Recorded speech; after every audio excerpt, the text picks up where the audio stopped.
Segundo libro de Samuel, capítulo 12, versículo 1. Vamos a leer la palabra de Dios. Dice: entonces Dios envió al profeta Natán para que le diera a David este mensaje. En cierta ciudad había dos hombres, uno de ellos era rico y el otro era pobre. El rico tenía muchas ovejas y muchas vacas, en cambio el pobre solo tenía una ovejita. La había comprado y él mismo la había criado y cuidado como si fuera su propia hija. Tanto quería este hombre a su ovejita que hasta le daba de comer de su mismo plato y dejaba recostarse y dormir en su pecho. Y así la ovejita fue creciendo junto con los hijos de ese hombre, y un día llegó un visitante a la casa del rico, y el rico lo invitó a comer, pero como no quería matar ninguna de sus ovejas ni de sus vacas, le quitó al pobre la ovejita y la mató para darle comer al visitante. Al oír esto, David se enojó muchísimo contra el hombre rico y le dijo a Natán: pero ¿cómo puedo hacer eso? Ese hombre no tiene sentimientos. Te juro por Dios que ahora tendrá que pagarle al pobre 4 veces más de lo que vale la ovejita. Además, merece la muerte. Entonces Natán le dijo: pues tú, David, eres ese hombre. Y ahora el Dios de Israel quiere que oigas esto. Yo te hice rey de todo mi pueblo.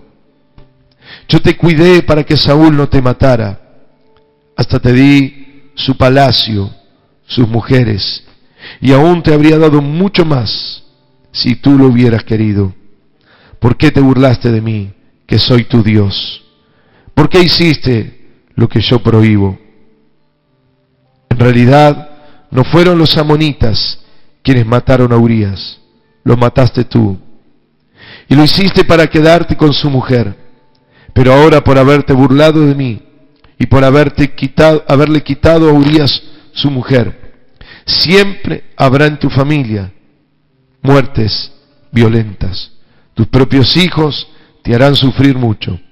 Si a escondidas tuvieras relaciones sexuales con la mujer de otro, yo haré que otros tomen a tus mujeres y se acuesten con ellas delante de todo el mundo. David le dijo a Natán: reconozco que he pecado contra Dios y que he hecho lo que a él no le gusta. Natán le contestó: por eso mismo Dios te ha perdonado y no vas a morir. Pero por haberte burlado de él, no vivirá el hijo que tuviste con Betsabé. Después de decir esto, Natán se fue a su casa.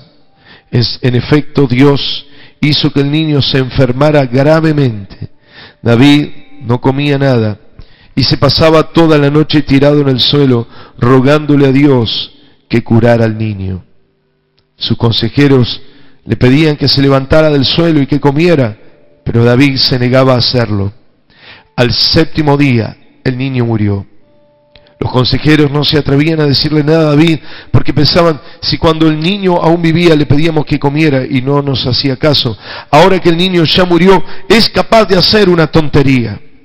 Pero David se dio cuenta de que sus consejeros le ocultaban algo y comprendió que su hijo ya había muerto.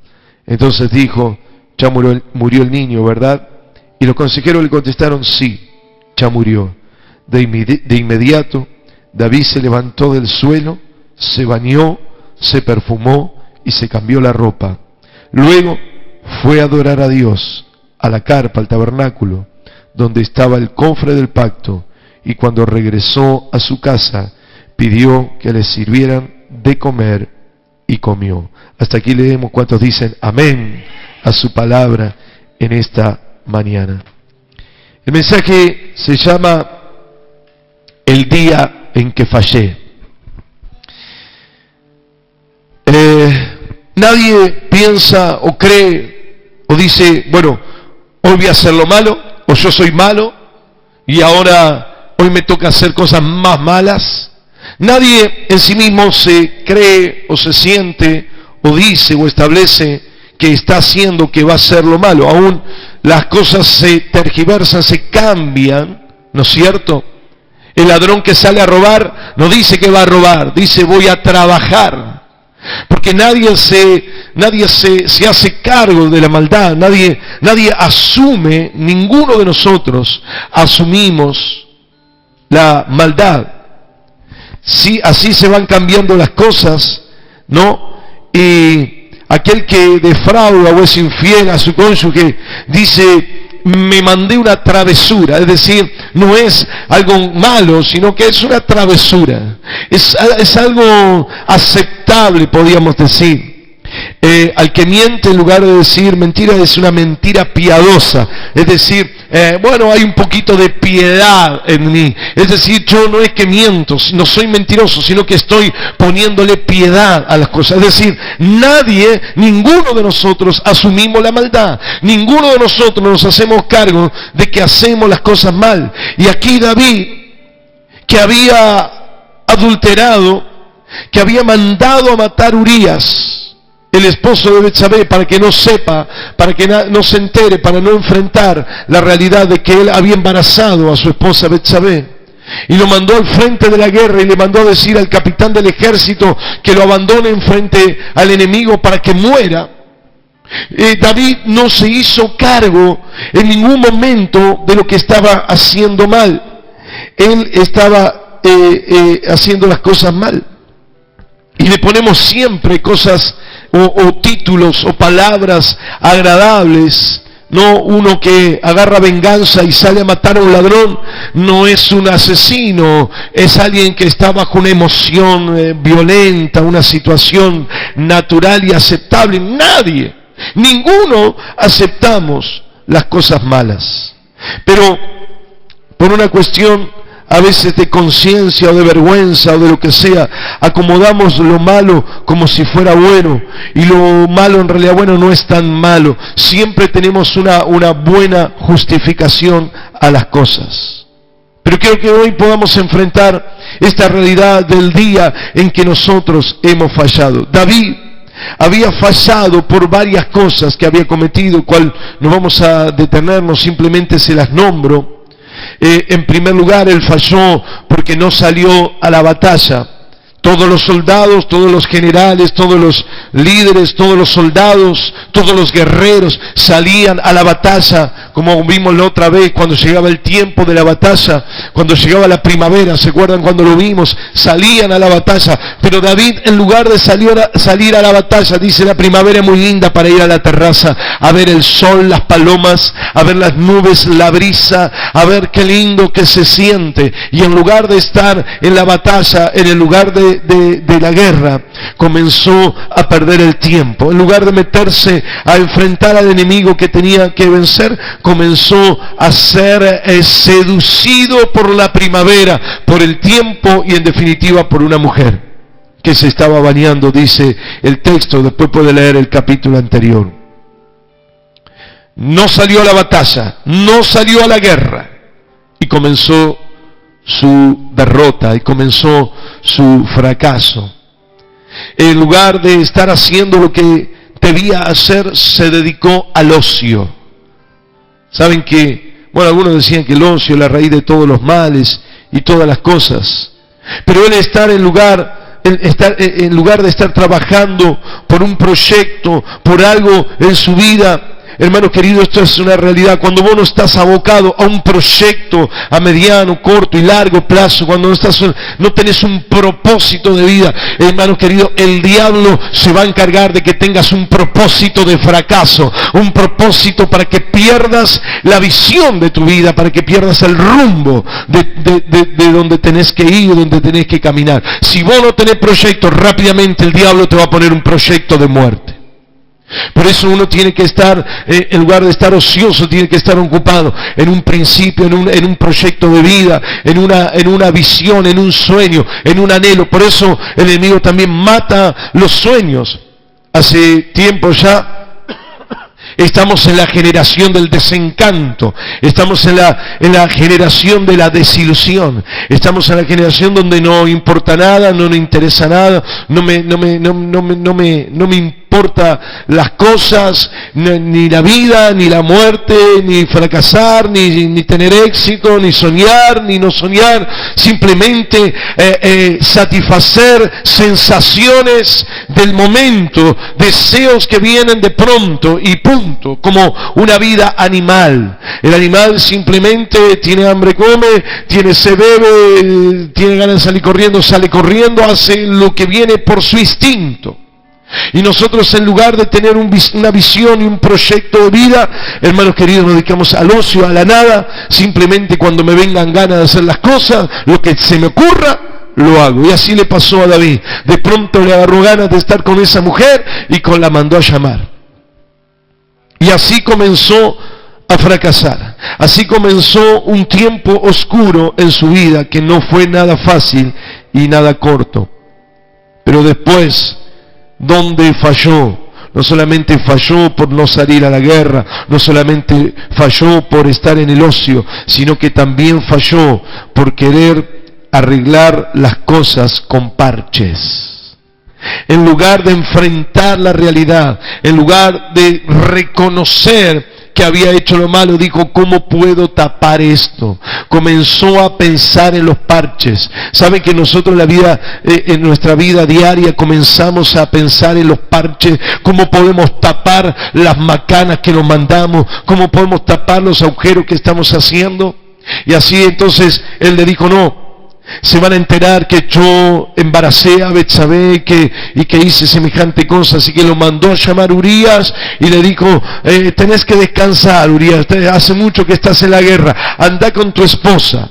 Entonces él dijo, no, yo no voy con la esposa, y a la vista de todos se quedó a la puerta del palacio, diciendo, ¿cómo voy a estar tranquilo, descansando con mi mujer, cuando hay soldados que están en la guerra? Entonces se quedó en la puerta y David se empezó a desesperar. Entonces dijo, ¿qué hago con este hombre? Ya sé. Lo invitó a comer, lo emborrachó y le dijo, ahora sí, embriagado, se va a ir a su casa y va a estar con su esposa. Y resulta que tampoco, se quedó en la puerta del palacio. Entonces, cuando ya no sabía más qué hacer, lo único que pensó fue en la muerte. Dijo, lo voy a mandar a la batalla. Le mandó una carta a su general en el ejército y le dijo, mándenlo Urías al frente, y cuando esté en el frente de batalla déjenlo solo para que lo maten. Y así fue, lo mataron. Y él pensó que había solucionado sus temas. ¿Cuántos parches ponemos en nuestra vida y pensamos, ya están solucionados nuestros temas? Hermano querido, el parche se va a salir y la cosa se va a poner peor. Y así fue lo que le pasó a David. David falló. Ese día que fue a la terraza fue el día que comenzaron sus problemas. Pero quiero decirte algo importante, y es lo que quiero enfocarme en este día, en la palabra de Dios. Simplemente esto para decirle qué es lo que pasó y por qué se llegó a esta circunstancia.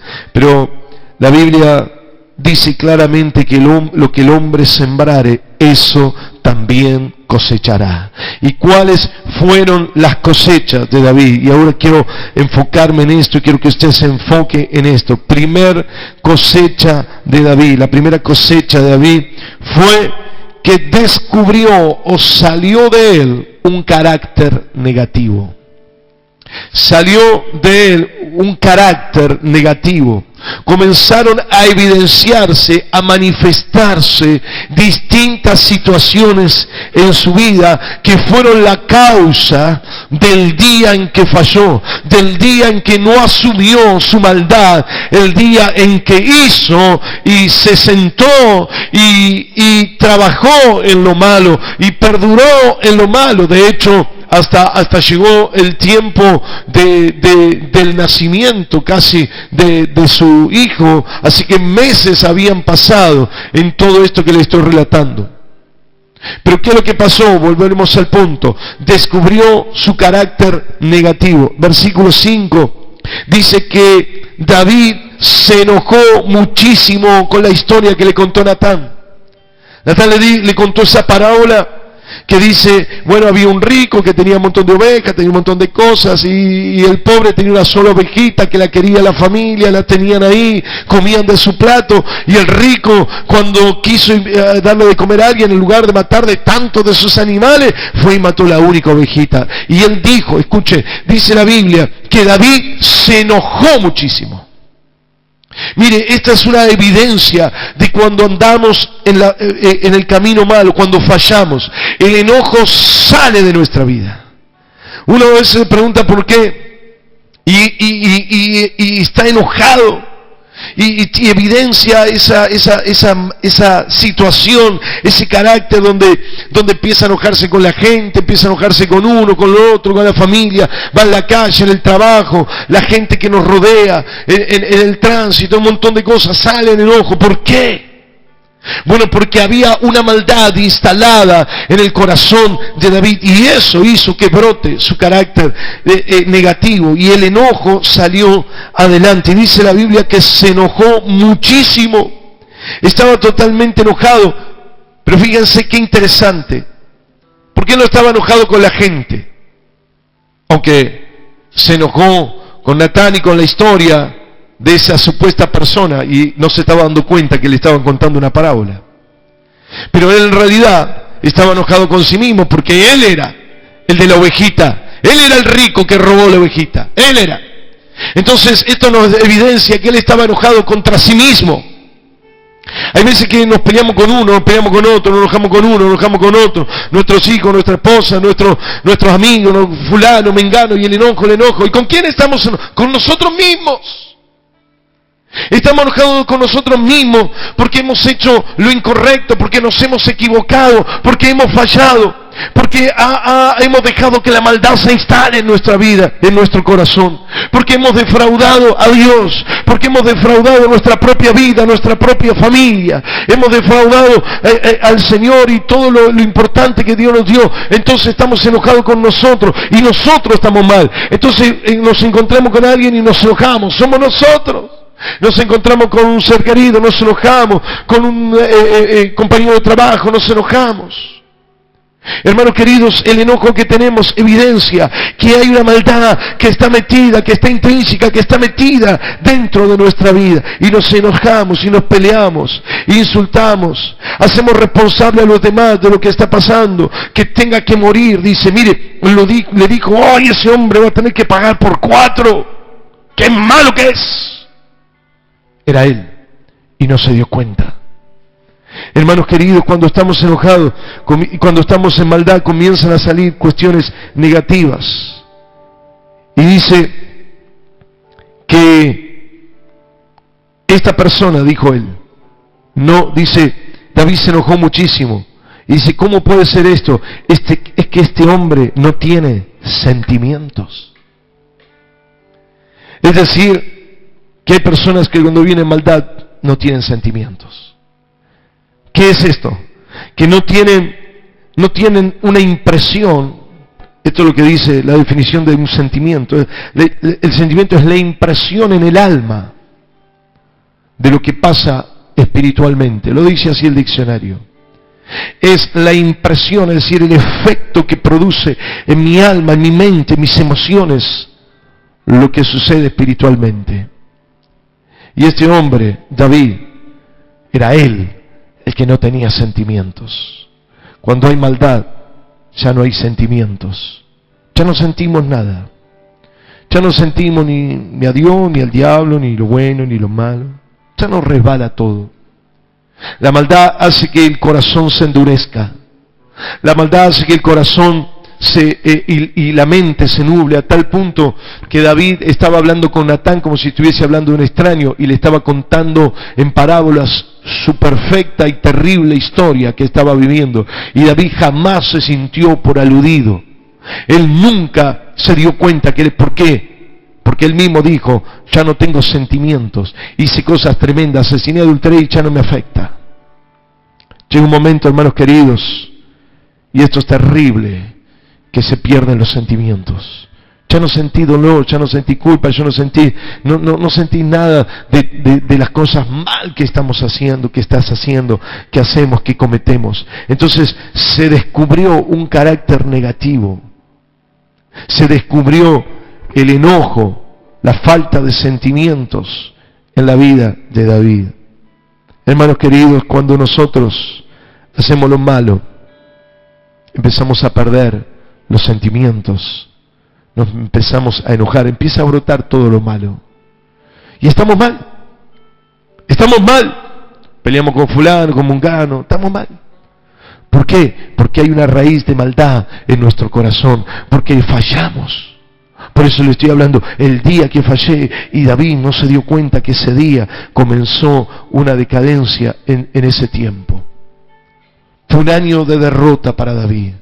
Fue un año de lucha, fue un año negativo, porque había hecho lo malo. Pero ¿qué es lo segundo que se evidencia? ¿Qué es lo segundo que sale a flote? ¿Qué es la segunda cosecha de David? David comienza a ser desagradecido para con Dios. Desagradecido. Primero salen todos su carácter negativo. Luego evidencia que es desagradecido.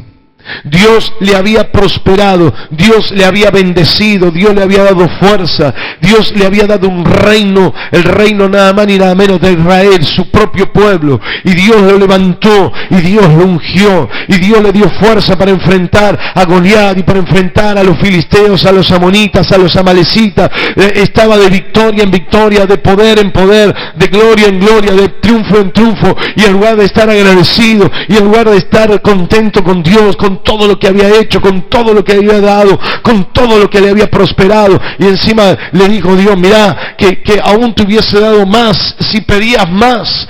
Todas las cosas que había pasado David, sin embargo, estaba desagradecido, no le importó pecar, no solamente contra Urías, contra Betsabé, contra su propia vida, sino contra el propio Dios, el Dios que le dio todo. Yo sé que muchos tenemos, me falta esto, este pedido no se cumplió, esto, pero ¿por qué no te haces una lista de todo lo que Dios te ha dado? ¿Cuántas cosas grandes y maravillosas nos dio Dios? Amén. Y en lugar de estar agradecidos por tantas bendiciones, por tantas cosas grandes, porque el Señor nos cuida, nos guarda, nos da de todo, estamos en abundancia, estamos en bendición, hermanos, estamos llenos de promesas que se cumplen. Y como le decía la otra vez, Dios guardará nuestra salida, nuestra entrada desde ahora y para siempre. Aquí en la provincia mata todos los días una persona, pero hermanos queridos, nosotros podemos salir y entrar porque Dios está con nosotros. Amén. Hermanos queridos, dice la Biblia, no he visto justo desamparado ni su descendencia que mendigue pan. Tenemos promesa. Mira, hermano, se puede acabar el alimento en el mundo entero, se puede contaminar, la gente está desesperada porque se va a contaminar el agua, pero hermanos queridos, no importa, porque vamos a tomar agua mortífera y no nos hará daño, dice la Biblia. Amén, amén y amén. Así que no tenemos de qué preocuparnos, estamos felices, estamos alegres, tenemos un Dios de poder, un Dios que sana, un Dios que hace milagros. Como escuchamos esta semana, la sanidad de Bocio, de la hermana Claudia, de la presión, de un montón de sanidades que hemos visto, hemos recibido de parte del Señor cada día, cada tiempo, milagro tras milagro, cuántas bendiciones. Y él agarró y se olvidó de todo lo que Dios había hecho. Y Dios le dijo, pero ¿por qué hiciste lo que yo prohíbo? ¿Por qué quería rebasar a Dios? Quería pasar por encima de Dios. Porque no reconoció la autoridad de Dios, sino que él se quiso poner por encima, si no le faltaba nada. Tenía 300 mujeres, 700 concubinas. Tenía todo el reino, tenía todo. ¿Por qué tuvo que hacer eso? Porque él estaba desafiando la autoridad de Dios. Y estaba desagradecido por todo lo que Dios hizo. Y así se lo dice el Señor claramente. David, ese hombre eres tú. Dios le dijo, yo te hice rey de mi pueblo. Te cuidé para que Saúl no te matara. Te di mi palacio. su palacio, sus mujeres, te hubiese dado todo lo que me hubieses pedido. ¿Cuántos dicen amén? Desagradecidos. ¿Cuántas cosas nos ha dado Dios?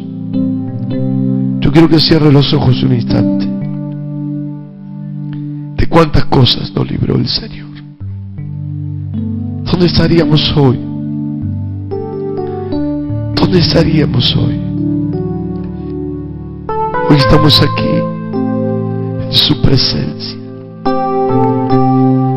Hay gente que está en un hospital y su diagnóstico es negativo. Solamente espera la muerte.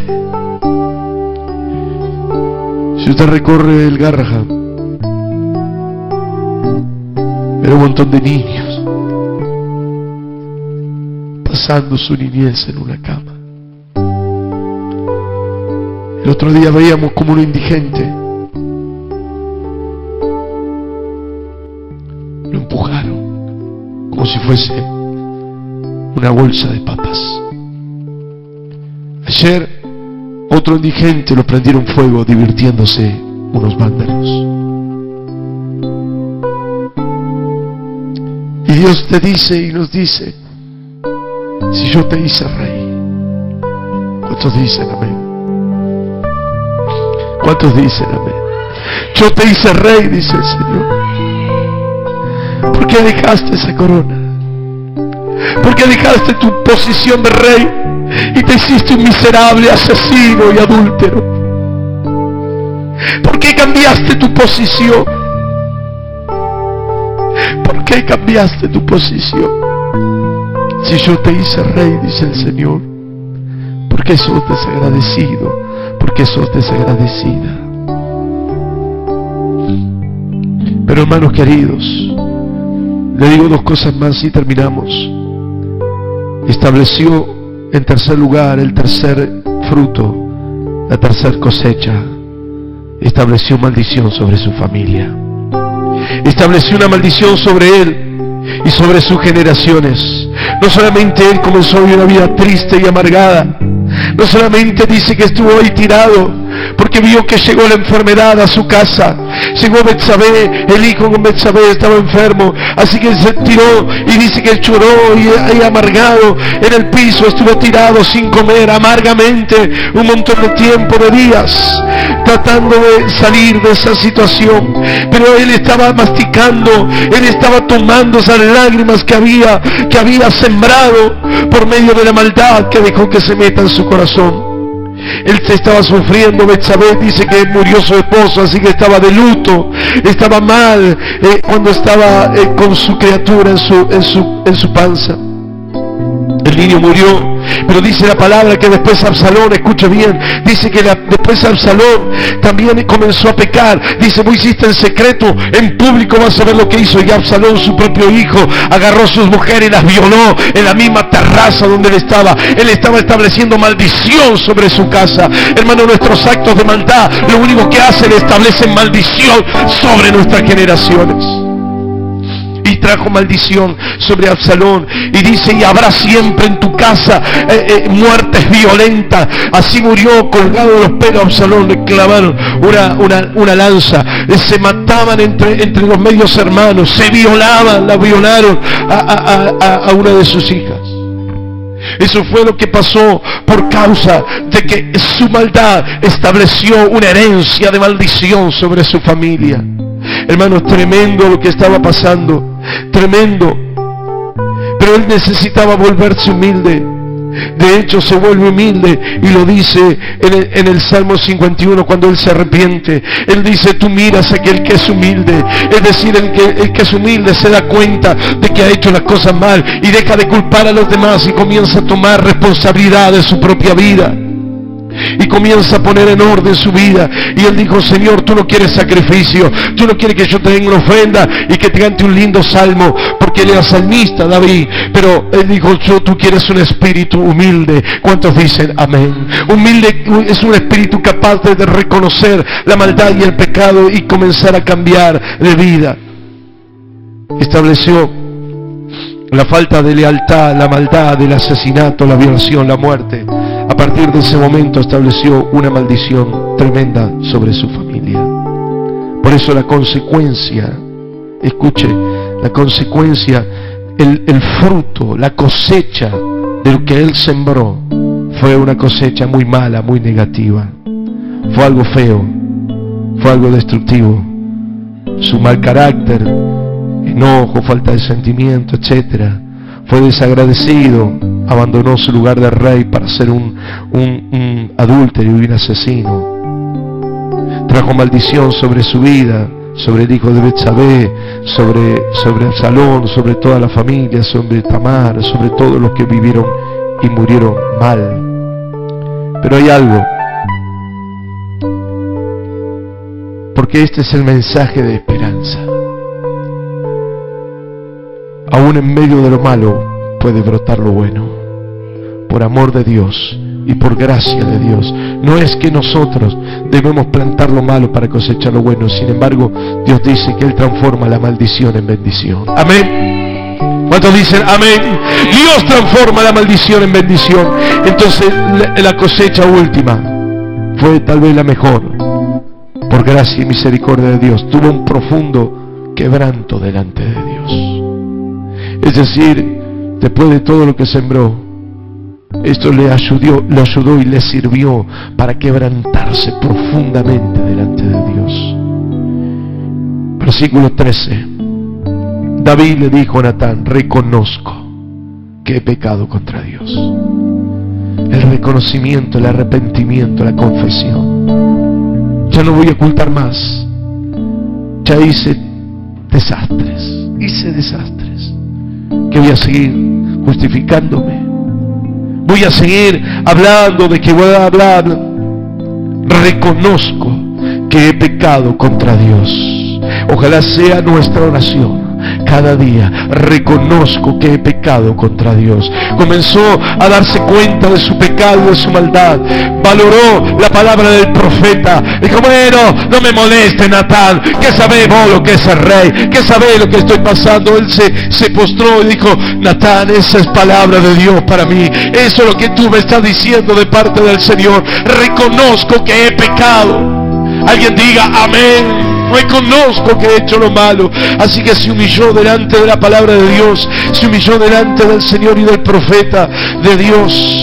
Hermanos queridos, es como que llegó un punto que él puso el límite. Él dijo: no, hasta aquí. He hecho lo malo, pero no tengo licencia para seguir avanzando. No es que porque el diablo te dice: ya está, tu vida es un desastre, anda hasta las últimas consecuencias. No, él dijo: hasta aquí, aquí reconozco mi pecado. No voy a seguir caminando, no voy a seguir caminando por el barro, por la inmundicia, por la porquería.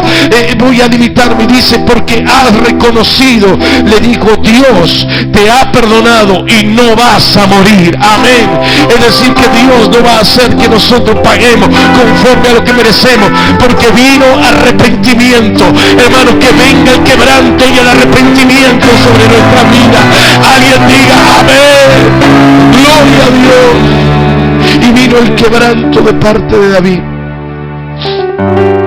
Su intimidad con Dios se nota que no fue una negociación. Escuchen, porque dice que él estaba arrepentido y se fue a orar. Algunos piensan que el arrepentimiento es una negociación. Bueno, mirá, yo me arrepiento y voy a hacer las cosas bien, pero vos tenés que sanar a mi hijo. No, eso es una negociación, eso no es un arrepentimiento. Eso es querer hacer un canje con Dios. Eso es querer extorsionar a Dios. Yo me arrepiento a cambio de algo. El arrepentimiento es sincero, de uno, sin condiciones. Y él se arrepintió a tal punto que lloró 7 días en el suelo, amargado, triste. Salva a esta criatura. Dijo: mirá, te voy a salvar a ti, pero a esa criatura no, porque eres Dios. Y hermano querido, algo interesante y poderoso: cuando vos te arrepentís, hacelo de verdad. Cuando nos arrepentimos, hagámoslo de verdad. No negociemos con Dios. Yo me arrepiento, pero ahora todo me tiene que ir bien. No sé. ¿Sí o no? No sé. Yo me arrepiento porque he hecho lo malo. ¿Cuántos dicen amén? Tenemos que arrepentirnos porque hemos hecho lo malo delante de nuestro Dios. Y no tenemos que hacerlo más. Después el Señor me dará o no me dará, no lo sé. Seguramente que sí, porque es un Dios de misericordia, no lo sé. Pero yo tengo que arrepentirme delante del Señor y quebrantar mi vida de verdad, no hacer una negociación. Su intimidad fue una verdadera quebranto delante del Señor. Él se dispuso a cambiar, decidió cambiar radicalmente su vida. Él totalmente cambió, hermano querido. En ese momento se dio cuenta y Dios le dijo no, y después de 7 días, en lugar de tener una respuesta favorable, murió la criatura. Y ahí pasa algo que evidencia lo bueno del quebranto profundo. Esta es una buena cosecha, porque aún de esa maldad puede salir una buena cosecha. ¿Cuántos dicen amén? 3 cosas hizo David. Primero, se bañó. Dijo, me voy a limpiar de la porquería. Voy a sacar de mi vida el agua. Representa a los sacerdotes el agua cuando se purificaban. Él se bañó, dijo, yo me voy a purificar. No voy a seguir en el barro, en el pecado. Yo me voy a bañar. Y se bañó, dice. Lo primero que tenemos que hacer es definitivamente limpiarnos del pecado.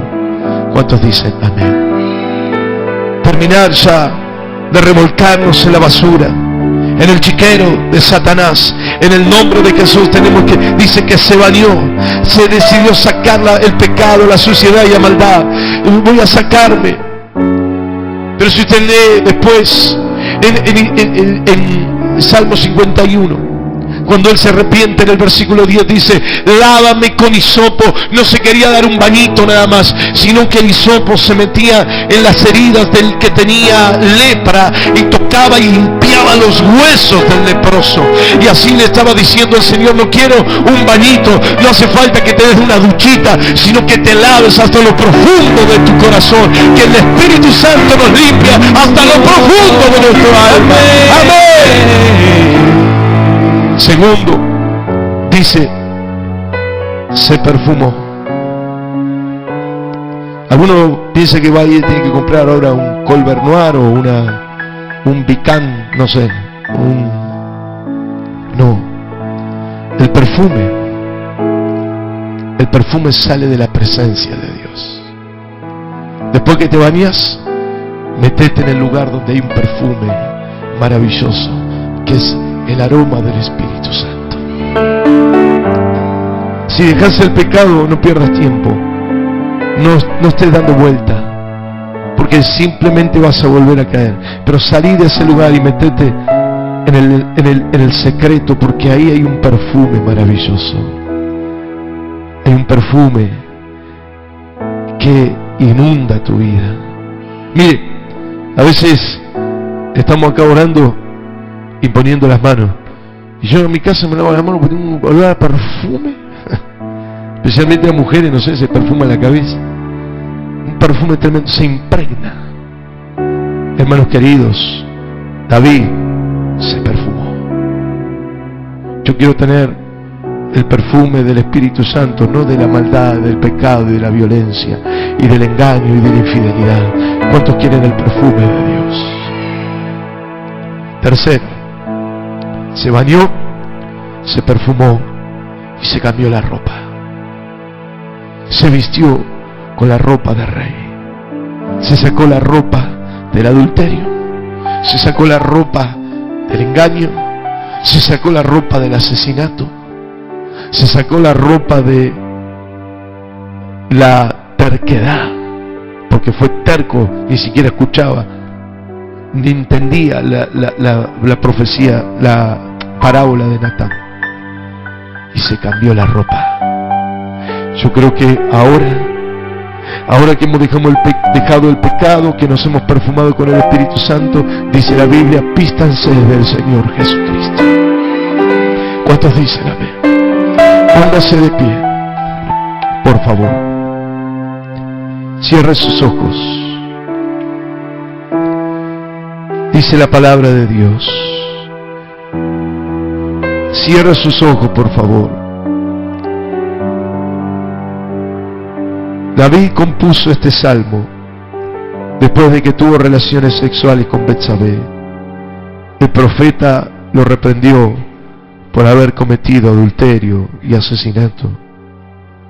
Y él dijo: Dios mío, tú eres todo bondad. Ten compasión de mí. Tú eres muy compasivo. No tomes en cuenta mis pecados. Cúbreme toda mi maldad. Cuídame y quítame todo mi pecado. Sé muy bien que soy pecador. Sé muy bien que he pecado. A ti y solo a ti te he ofendido. He hecho lo malo en tu propia cara. Tienes toda la razón en declararme culpable. No puedo alegar que soy inocente. Tengo que admitir que soy malo de nacimiento y que desde antes de nacer ya era un pecador. Tú quieres que yo sea sincero, por eso me diste sabiduría. Quítame la mancha del pecado y quedaré limpio. Lávame todo mi ser y quedaré más blanco que la nieve. Ya me hiciste sufrir mucho, devuélveme la felicidad. Dios, no te fijes en mi maldad, no tomes en cuenta mis pecados. Dios mío, no me dejes tener malos pensamientos, cambia todo mi ser. Y esta es la frase más tremenda: no te apartes de mí y no quites tu Santo Espíritu. Dame tu ayuda y tu apoyo, enséñame a ser obediente y volveré a ser feliz. A los pecadores le diré que deben obedecerte y cambiar su manera de vivir. Señor y Dios mío, Dios de mi salvación, líbrame de la muerte y entre gritos de alegría te daré gracias por hacerme declararme inocente. Abre mis labios y te cantaré alabanzas. Yo con gozo te ofrecería ofrendas, animales, sacrificios, pero eso no es lo que quieres. Eso no te complace. Para ti la mejor ofrenda es la humildad. Tú, mi Dios, no desprecies a quien con sinceridad se humilla y se arrepiente. Trata con bondad a Jerusalén. Trata con bondad mi reino. Él estaba pidiendo en ese momento por su pueblo, porque él era el líder. Vuelve a levantar sus murallas. Entonces recibirás con gusto las ofrendas que mereces. Y en tu altar te presentaré toros en tu honor. Gracias, Señor. Levanta tu mano y decirle: perdona todos mis pecados. Arranca toda mi maldad. No quites de mí tu Santo Espíritu. Devuélveme el gozo de la salvación. Espíritu noble me sustente, oh Dios. Aleluya.